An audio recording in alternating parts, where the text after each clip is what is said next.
Hello students, welcome you all to my channel पढ़ लो।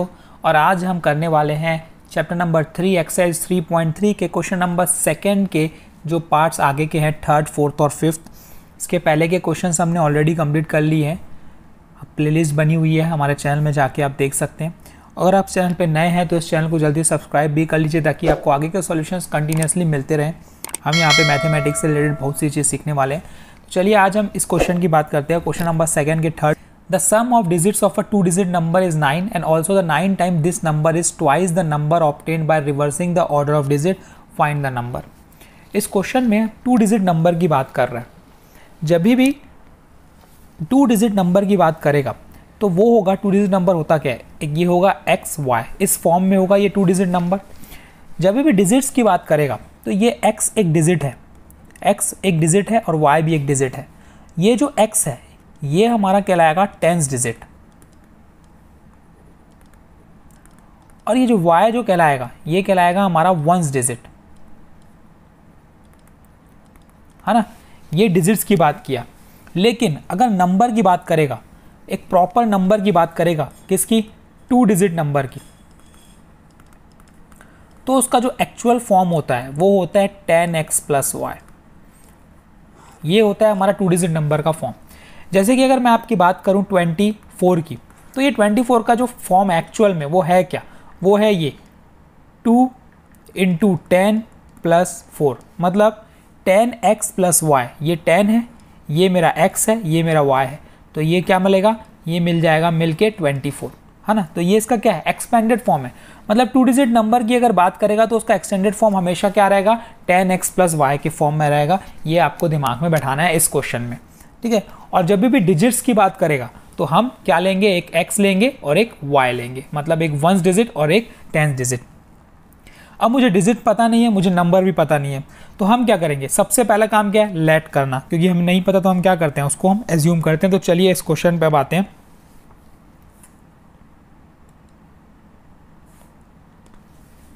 Let the 2 digit की बात किया ना, तो 1st डिजिट बी y, क्योंकि हमारा फॉर्मेट क्या है, एक्स वाई हमारा फॉर्मेट है, तो ये हमारा 1st डिजिट है और ये हमारा 10th डिजिट है। And 10th digit B x, है ना, ये आपने एज्यूम कर लिया 1st डिजिट 10th डिजिट। अब ये बोल रहा है, पहली लाइन पे आओ, the sum of digits of 2 digit number, 2 digit number के डिजिट्स का सम, है ना, ये 2 डिजिट नंबर के डिजिट्स का सम इक्वल्स टू 9। ये मिल गई मुझे इक्वेशन नंबर 1।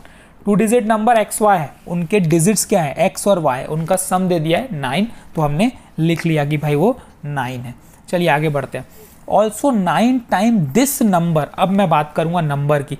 मैंने क्या बताया कि जब भी नंबर की बात करेगा तो आपको हमेशा क्या लेना है, 10x + y लेना है। क्योंकि नंबर जो ओरिजिनल नंबर जो है उसका फॉर्म यही है 10x + y। उसको आप xy मत नहीं लिखेगा, गलत हो जाएगा। वो एक्चुअल में 10x + y का है, फॉर्म में है, ठीक है। तो ये एक्चुअल नंबर की बात करेगा तो 10x + y लेना है, और डिजिट की बात करेगा तो सिंपल x और y लेना है। अब आगे बढ़ते हैं हम लोग। 9 टाइम्स दिस नंबर, ठीक है, 9 times this number 10x + y is twice the, is equal to कितना हो जाएगा ये हमारा, is equal to twice the number obtained by reversing the order. अच्छा, इसको रिवर्स करोगे तो क्या होगा, ये हो जाएगा yx। अच्छा, ये yx है ना, ये ओरिजिनल नंबर की बात करेगा अगर, तो हमें क्या क्या लेंगे, 10y + x, है ना। मैंने क्या बताया, नंबर का इसका एक्सपेंडेड फॉर्म जो होता है वो होता है ये 10y + x, क्योंकि ये रिवर्स हो जाएगा। जहाँ जहाँ x था वहाँ y आ जाएगा, जहाँ जहाँ y था वहाँ x आ जाएगा। तो twice of number obtained by reversing the order of digit. तो इसको रिवर्स करने पे जो नंबर मिला, एक्स वाई को रिवर्स किए तो वाई एक्स, इसको रिवर्स करने पे जो नंबर मिला वो क्या मिला, 10y + x is equal to 10y + x, ठीक है। ये पढ़ के हमें बनाना है और बहुत ही आसान है। इस टाइप के क्वेश्चंस एग्जाम में पूछता है, आगे कॉम्पिटिटिव एग्जाम की प्रिपरेशन करोगे तो भी पूछेगा, ऐसे क्वेश्चंस पूछता है ना। एप्टीट्यूड टेस्ट में पूछता है, ठीक है। एक बार और बता देता हूँ। Also 9 times this number, number की जहाँ बात किया हमें क्या लेना है, 10x + y is twice the number obtained by reversing the order of digits, ठीक है। डिजिट्स को रिवर्स करने के बाद जो नंबर मिलेगा, तो डिजिट्स को जैसे मैंने रिवर्स किया तो उसमें नंबर मिला 10y + x। बस अब मल्टीप्लाई कर देते हैं, ये क्या बन जाएगा 90x + 9y = 20y + 2x, ठीक। एक साइड ले जाते हैं, 90x - 2x = कितना हो जाएगा ये 20y - 9y। सिंप्लीफाई करते हैं, 90 - 2 88x = 20 - 9 कितना हो जाएगा 11y, ठीक। अब क्या हो जाएगा, ये 11 को मैं इसके नीचे ला सकता हूँ, हाँ ला सकता हूँ। 88 / 11x = y, ये 11 1 टाइम, 11 8 टाइम, तो यहाँ से y की वैल्यू क्या मिल गई 8x, ठीक है। ये y की वैल्यू मुझे मिल चुकी है 8x, इसको मैं नाम देता हूँ इक्वेशन नंबर 2। देखो अब इसमें स्पेसिफाई तो है नहीं, आपको एलिमिनेशन बनाना है, सब्स्टिट्यूशन बनाना है, तो मैं करता हूँ ये y की वैल्यू सब्स्टिट्यूट कर देता हूँ इक्वेशन नंबर 1 में। तो एक लाइन लिख लेते हैं हम लोग, substituting the value of y in equation number 1। तो जहाँ जहाँ y है मैं क्या पुट करूँगा 8x पुट करूँगा, बस यही हमें तो सीखना है। = 9, तो x + 8x कितना हो जाएगा, ये हो जाएगा 9x = 9। तो यहाँ से x की वैल्यू क्या मिलेगी 1, 9 / 9 1 मिल गई। अब इसमें पुट करोगे y में, तो y क्या मिल जाएगा आपको 8 × 1, तो y की वैल्यू मिल गई आपको 8। अब आपको x और y देखो मिल चुका है। अब तो मुझे तो नंबर निकालना है, लेकिन तो नंबर जो है वो एक्चुअल में है क्या, नंबर जो है वो है 10x + y। बस वैल्यू पुट कर दो, जहाँ जहाँ x है x की वैल्यू पुट कर दो, और जहाँ जहाँ y है वहाँ y की वैल्यू पुट कर दो। अब 10 × 1 होता है 10 + 8 कितना आया 18, तो यही हमारा क्या है आंसर, ठीक है। 18 इज़ द करेक्ट आंसर। जो नंबर हमें फाइंड करना था वो क्या है, वो है 18। ये अब हमने कंप्लीट कर लिया। आसान क्वेश्चन था, किस पे डिजिट्स 2 डिजिट नंबर के क्वेश्चंस हैं उस पे डिपेंड था ये, और ये एग्ज़ाम्स में पूछे जाते हैं इस टाइप के क्वेश्चंस। बहुत ही आसान क्वेश्चन था, कुछ समझ नहीं आया किसी पॉइंट पे तो मुझसे पूछेगा, मैं आपका डाउट क्लियर कर दूंगा। चलिए आगे बढ़ते हैं इसी के सेकेंड पार्ट की। इस क्वेश्चन में समझते हैं क्वेश्चन बोलना क्या चाह रहा है। Meena went to a bank to withdraw ₹2000, ठीक है। मीना बैंक गई और उसने 2000 रुपये विदड्रॉ किए। अब उसने कैशियर को बोला कि मुझे आप 50 के और 100 के नोट दो, जो भी आप मुझे 2000 दोगे वो 50 और 100 के नोट देना। Meena got 25 notes in all, उसको टोटल कितने 25 नोट मिले, दोनों मिला के कितने किसके किसके 50 के और 100 के मिला के उसको 25 नोट मिले हैं, ठीक है। Find how many notes of ₹50 and ₹100 she received. अब मुझे तो पता नहीं है कितने मिले, तो हम क्या करेंगे, सबसे पहले लेट कर लेते हैं। Let the 50 rupees note, ₹50 note, number of ₹50 note be x and number of ₹100 note be y, ठीक है। ये हमने लेट कर लिया, एक को x एक को y, मतलब 50 के नोट x मिले और 100 के नोट y मिले, वही हमें निकालना है। तो अब टोटल नोट तो उसको पता है कि 25 मिले हैं, तो x + y = 25, ये तो मुझे मिल चुका है, ठीक है। x + y = 25, मतलब मुझे क्या मिला, दोनों को मिला के 50 के नोट x मिले, 100 के नोट y मिले और दोनों को मिला के 25 नोट मिले। दूसरा बोलता है कि टोटल पैसा 2000 है ना, तो अगर 50 के नोट x मिले हैं तो इसका मतलब उसको टोटल कितना रुपए मिल गया, ये 50x प्लस 100 के नोट y मिले हैं तो टोटल कितना पैसा मिल गया 100y, और दोनों को मिला के उसको कितना पैसा मिल रहा है 2000। अब इससे ऊपर तो मिल नहीं रहा है ना यार, ठीक है। अगर 50 के नोट x नोट मिल रहे हैं तो ये कितना अमाउंट हुआ 50 × x। अगर 100 के नोट y मिल रहे हैं तो वो कितना अमाउंट हुआ 100 × y हुआ ना, सिंपल सा कॉन्सेप्ट है यार। अगर मुझे सपोज 50 के 2 नोट मिले तो वो क्या हुआ 100 रुपये हुआ, 50 × 2, ठीक। तो वही काम कर रहे हैं हम लोग। अब इसको रिड्यूस कर सकते हैं, किससे रिड्यूस करते हैं, चलो एक काम करते हैं, इसको हम 50 से रिड्यूस करते हैं, क्योंकि पूरी की पूरी इक्वेशन 50 से डिवाइड होगी। तो ये हो जाएगा मेरा x + 2y, ये तो पूरा कैंसिल आउट हो जाएगा, 1 हो गया। ये 100/52 हो जाएगा, इक्वल्स टू ये कितना हो जाएगा कैंसिल आउट होगा, और ये 5 × 4 = 20, 40 हो जाएगा ये, ठीक है। तो ये क्या मिला मुझे इक्वेशन नंबर 2। तो चलिए अब इसको हम सॉल्व करते हैं इक्वेशन 1 और 2 को। x plus y equal to 25 और दूसरा है x plus 2y equal to 40। अब इसको हम किससे करेंगे? एलिमिनेशन मेथड से। अब देखो x का कोफिशिएंट ऑलरेडी सेम है तो कुछ करने की ज़रूरत नहीं है, सिर्फ हमें क्या करना है, नीचे वालों की साइन चेंज करनी है। तो ये मैं साइन में चेंज कर देता हूँ, ये cancel out. y minus 2y कितना हुआ? ये हो जाएगा माइनस वाई।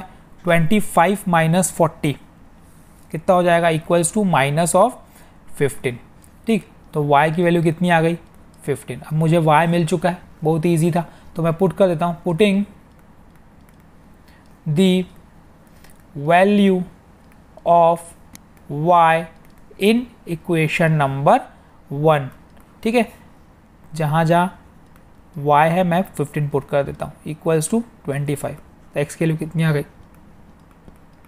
25 माइनस 15, x की वैल्यू कितनी आ गई? 10।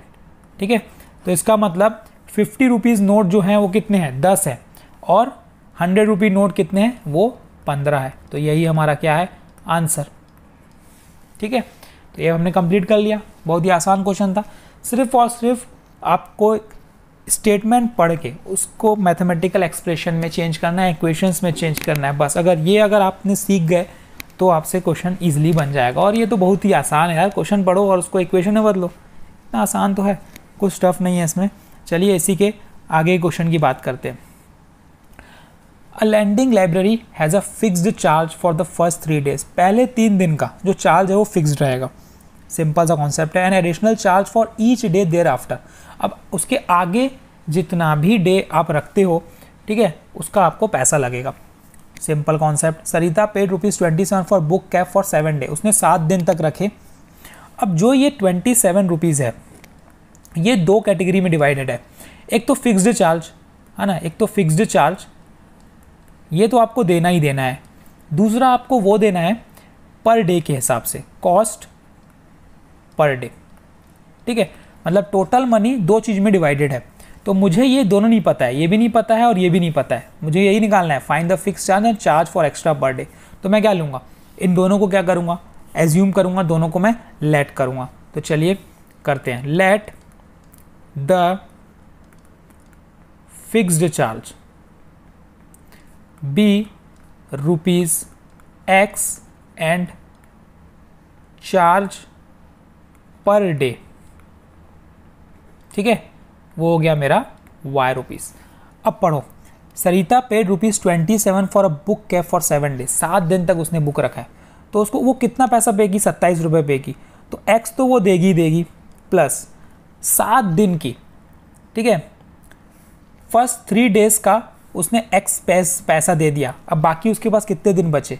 अब बाकी उसने कितने दिन रखे? 4 दिन एक्स्ट्रा रखे, क्योंकि पहले 3 दिन का तो चार्ज फिक्स्ड है। 3 दिन उसने रखा तो उसने X रुपीज़ दिया ही दिया।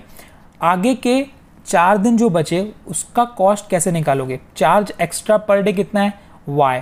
यहाँ पे है charge of extra per day, तो वो हो जाएगा मेरा 4Y इक्वल्स टू 27। यहाँ आपको समझने की बात थी, है ना, यहाँ पे गड़बड़ बिल्कुल मत करना। आप यहाँ पे 7Y बिल्कुल मत कर देना, क्योंकि 3 दिन का कॉस्ट तो ऑलरेडी मैंने X ले लिया है उससे।